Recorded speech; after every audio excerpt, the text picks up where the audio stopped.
जो जन पड़े सो जन उधरनहार।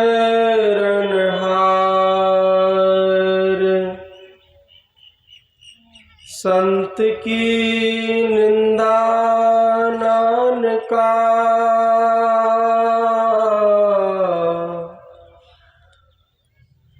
बहुरी बहुरी अवतार।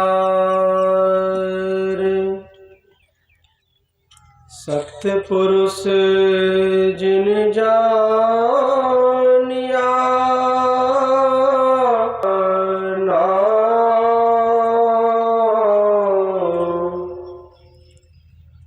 तिसके संग सिख उधरे। नानक हरि गुण गाओ। दंडवत बंदन अनेक बार। सर्व कलान तेरा खो प्रभु। नानक दे कर हाथ बिसरना ही दातार।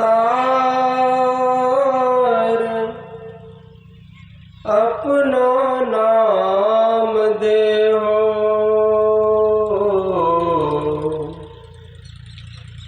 गुण गावा दिन रात।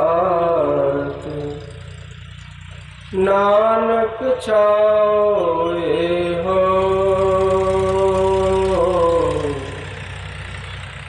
गुण गावा दिन रात। नानक चाहे हो।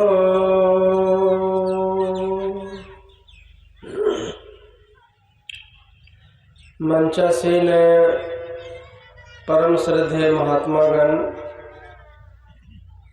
उपस्थित साधक वृंद, सज्जन वृंद, माताओं एवं बहनों,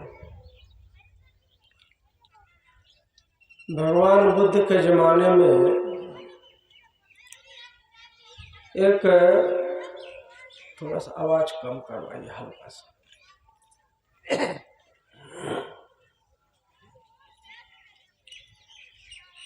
बहुत ही ऊंचे दर्जे के अर्हत प्राप्त भिक्षु थे, लेकिन वे नेत्रहीन थे। आंखें उनकी बाहर की थी नहीं, वैसे कमाई बहुत ज्यादा थी।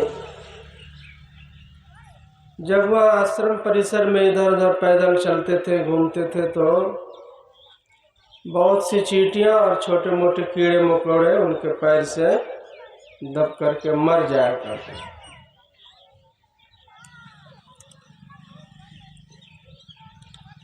तो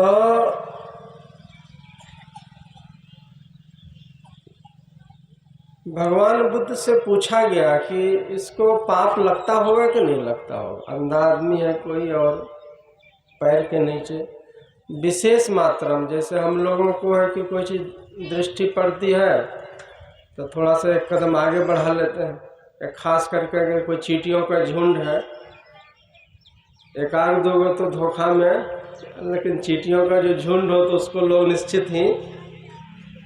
अब अंधा आदमी को क्या पता झुंड है कि सिंगल है कि बहुत मात्रा में है। तो कहा कि ये देखिए, वो तो अपने मते में पैदल चलते हैं साधु संत, जानबूझ करके किसी जीव को मारने के लिए उसने कदम नहीं उठाया है। इसीलिए अनजाने में अगर कोई उनके पैर से बहुत मात्रा में भी कोई जीव दब करके मर जाता है तो उसको पाप नहीं होता है। ऐसा भगवान ने, बुद्ध ने कहा। फिर पूछा कि जब इतने कमाई वाले हैं और उनके पैर से दबने वाले चींटियों को मर जाने से भी कोई पाप नहीं होता है,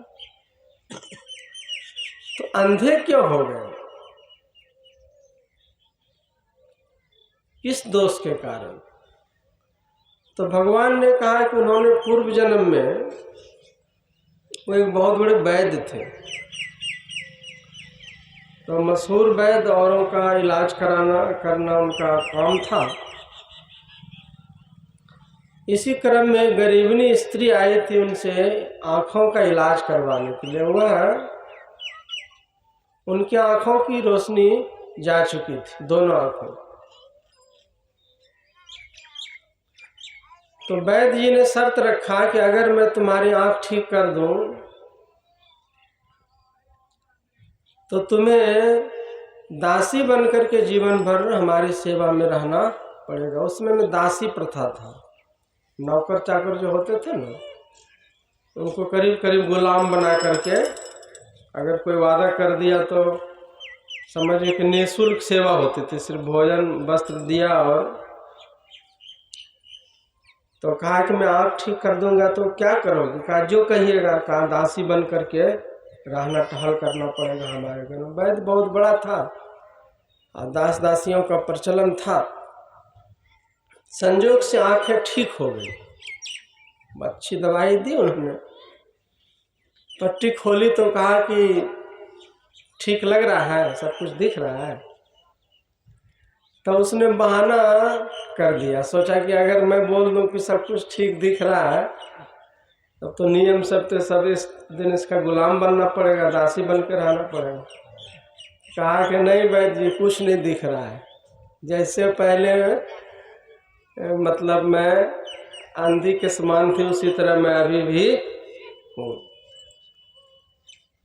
तो वैद्य को कुछ शक हुआ कि तो हो ही नहीं सकता है, दवाई मैंने इसे दी है, बहुतों को ठीक किया है, जो इसने वादा किया था वो वादा से मुकरने के लिए ये ऐसा झूठ बोल रही है। लगता है दासी बनने में इनको अब गुरेज हो रहा। आँख तो बहाने से ठीक करवा लिया। तो कहा नहीं दिख रहा है, कहना कुछ नहीं दिख रहा है, जैसे पहले एकदम अंधेरा था वैसे ही सब कुछ। कहा कोई बात नहीं, दूसरी और दवाई दे देते फिर से ठीक हो जाएगी। तो दोबारा दवाई दिया तो फिर से उसको अंधा बना दिया।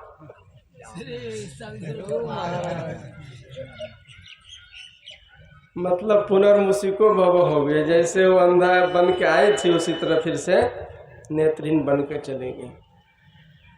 लेकिन यह तो गुस्से में आके उन्होंने कर दिया, लेकिन यह दोष लग गया उसको। वैद्य का काम होता है कि हमेशा लोगों की भलाई के बारे में सोचना, चाहे उनके पास पैसा हो अथवा नहीं हो। और ठीक होने के बाद फिर से खराब करने का मतलब है कि उसको कोई वैद्य नहीं ठीक कर सकता है। आप ठीक, ये मोतियाबिंद ही ऑपरेशन देखिए ना, एक बार ठीक होने के बाद अगर गड़बड़ हो गया, ठीक से सक्सेस नहीं हुआ तो दोबारा फिर उसमें मोतियाबिंद भी नहीं होता है।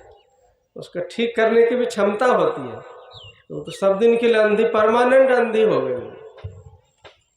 अब वो कोई भी वैद्य के पास जाएगा तो फिर वो लाखों करोड़ों खर्च करे और कई जन्म दासी बनने का वादा करे तो भी उसको कोई ठीक नहीं कर सकता।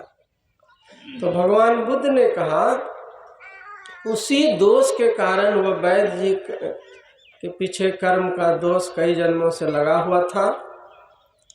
इस जन्म में भिक्षु बनने के बाद भी वो कर्म उसका पीछा नहीं छोड़ा।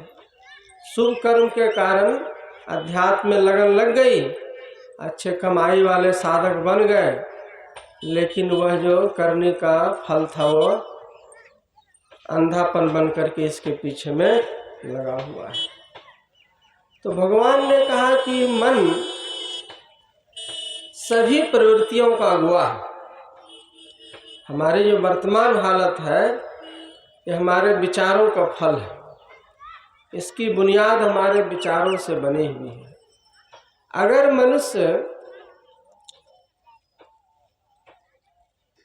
बुरी कल्पना से बोलता है, विचार करता है या कर्म करता है तो उसके पीछे में दुख चलता है, जैसे बैलगाड़ी में बैल के पीछे चक्का अपने आप चलते रहता है।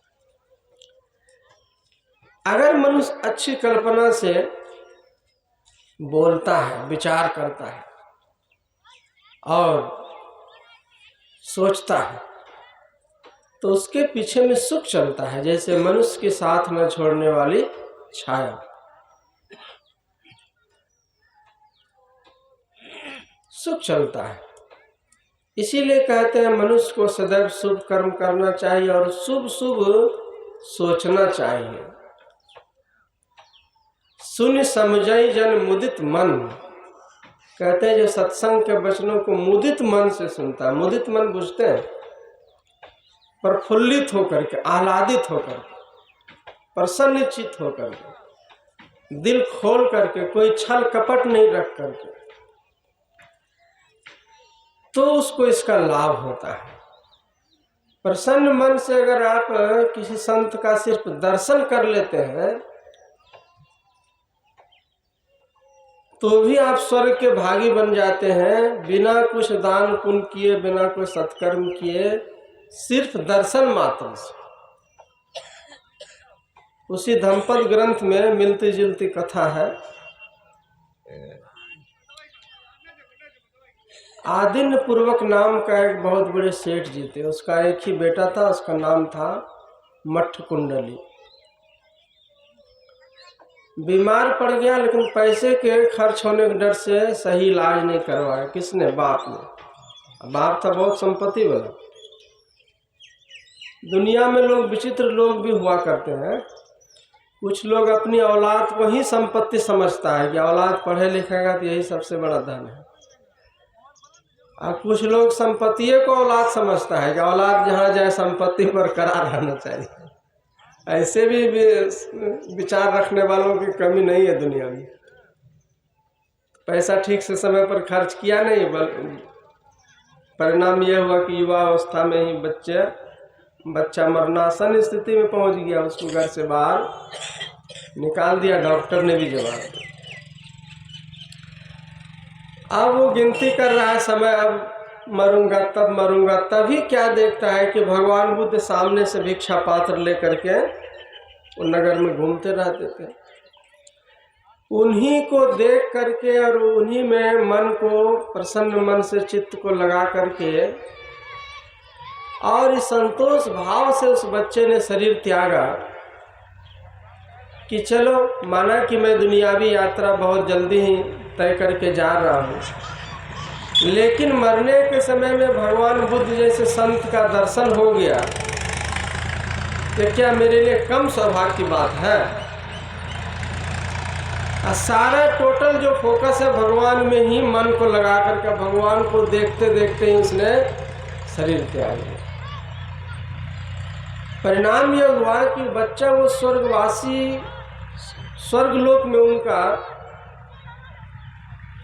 गमन हुआ।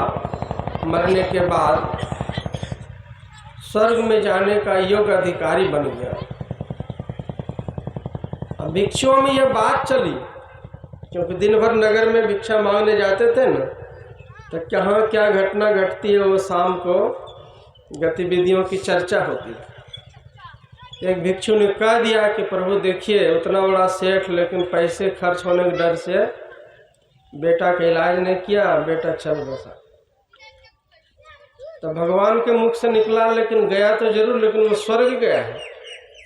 कैसे?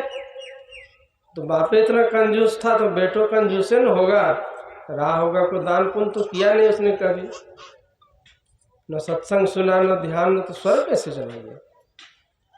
इसीलिए कि जिस समय वो मर रहा था, मैं संजोग से रास्ते से गुजर रहा था, अब मेरे प्रति प्रसन्न भाव से मन को रखा, परिणाम हुआ कि स्वर्ग चला गया।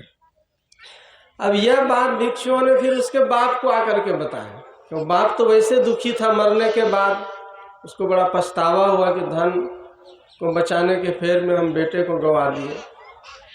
लेकिन जब मालूम हुआ कि भगवान ने कहा कि हमारा बेटा स्वर्ग गया है, तो पूछने के लिए आए, क्या प्रभु ऐसा हो सकता है कि कोई कभी 1 रुपया दान भी नहीं करे, कभी सत्संग सुनने भी न जाए, कभी गुरु धारण भी न किया हो और कभी बैठ करके ध्यान भी न किया हो, केवल और केवल आपको प्रसन्न मन से देखने मात्र से आह्लादित होकर के, मुदित होकर के आप में प्रसन्न मन से चित्त लगाने मात्र से वो स्वर्ग का भागी बन सकता। तो भगवान ने कहा कि एक दो गो ऐसा हुआ है, अरे कितना हुआ है उसकी संख्या नहीं है। ऐसा हो सकता है अगर किसी संत का दर्शन आप प्रसन्न मन से आह्लादित मन से करते हुए कर लेते हैं तो आपको बहुत सारा लाभ बिना प्रयास ही मिल जाता है। और कहीं उनके विचारों को सुन करके जीवन में उतार लिया तब तो उसके बारे में क्या कहना। इसीलिए कहा गया है कि सत्संगत में जाए के मन को कीजिए शुद्ध, पलटू तहाँ न जाइए जहाँ उपजे कुबुद्ध। ऐसी जगह में मत बैठिए जहाँ कि मन में कुविचार आ जाए, क्योंकि विचार से ही कर्म होगा और कर्म से ही उनके अनुरूप आपको फल मिलेगा। विचार में खोट आया तो अंधापन बन करके उनको भोगना पड़ा दुख, और विचार में पवित्रता आई तो अनायास ही वो बच्चा स्वर्ग चला गया। विचार ही आदमी को महान बनाता है। कितना आप श्रेष्ठ विचार रखते हैं यह आपके ऊपर में निर्भर है। इसीलिए कहते हैं कि जीवन का क्या है, दर्शन को तो साधु है, सिमरन को गुरु नाम, तरने को आधीनता, डूबन को अभिमान। अगर पतन की गहराई में जाना है तो आदमी किसी चीज का अभिमान कर ले। दुनिया में अगर कोई दर्शन के योग है तो वह कमाई वाले साधु संत का दर्शन करना चाहिए। दर्शन को तो साधु है, सिमरन को गुरु नाम। भक्ति कीजिएगा, नाम का सिमरन कीजिएगा तो गुरु का नाम जपिए, और वो गुरु का नाम भी अपना मनमाने ढंग से नहीं जपिए। गुरु बतावे तभी जपिए, गुरु से सीख करके जपिए। ऐसा नहीं कि कह दिया तो किताब में पढ़ करके, कैसेट में सुन करके, यूट्यूब में देख करके ध्यान में बैठ गए तो सीधे रांची पहुंच जाइएगा। तब ऐसा कभी मत कीजिए। वो जानकार आदमी से सीखिए। जानना या भेद किसी ग्रंथ से है असंभव, समझ लो किसी संत से। जो स्वयं साधन भजन करता है उनसे सीखिएगा तो बेहतर ढंग से आप भी कर पाइएगा। इसीलिए सिमरन को गुरु नाम और तरने को आधीनता, विनम्रता। किसी का अधीन बनिए नहीं, संत सदगुरु का अधीन बनिए। अपने माँ बाप को जीवन में महत्व दीजिए, उनके विचारों का अनुकरण कीजिए।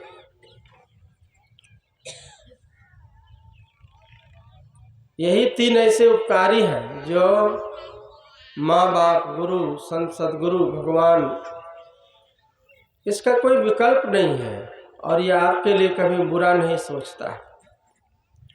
तो उनकी बातों पर विश्वास रखना चाहिए, उनके अधीन होइए तो उद्धार हो जाएगा। और मान कर लीजिएगा कि हम बहुत बड़ा आदमी हो गए, अब किसी की बात को क्या मानना है, हम सब तरह से योग हो गए, हमारे में कुछ की कमी नहीं है, तब समझिए कि विकास रुक गया। तो गुरु के वचन को, गुरुजनों के वचन को, बात को अगर दोहरा दीजिएगा, बात काट दीजिएगा तो वो आपको समझेंगे कि इनको दुख लग गया, तब ना बात काट दिया, मुकर गया काम करने से। कोई सेवा का आदेश दिए तो आप नाराज हो जाइए, अपना बुद्धि लगाने लगिएगा। तब सोचेगा कि अब बच्चा नाराज होने लगा तो अच्छी शिक्षा देना वो छोड़ देंगे, और तब वहीं से आपका विकास रुक जाएगा। जितना बढ़ना था आप बढ़ गए। इसलिए उनकी नाराजगी में ही हमारी भलाई छिपी हुई है। इसीलिए कहा गया कि संत सद्गुरु के आदेश और उपदेश में रहिए और अपने जीवन को सार्थक कीजिए। यही आप लोगों की सेवा में कहा। बोलिए श्री सद्गुरु महाराज की जय।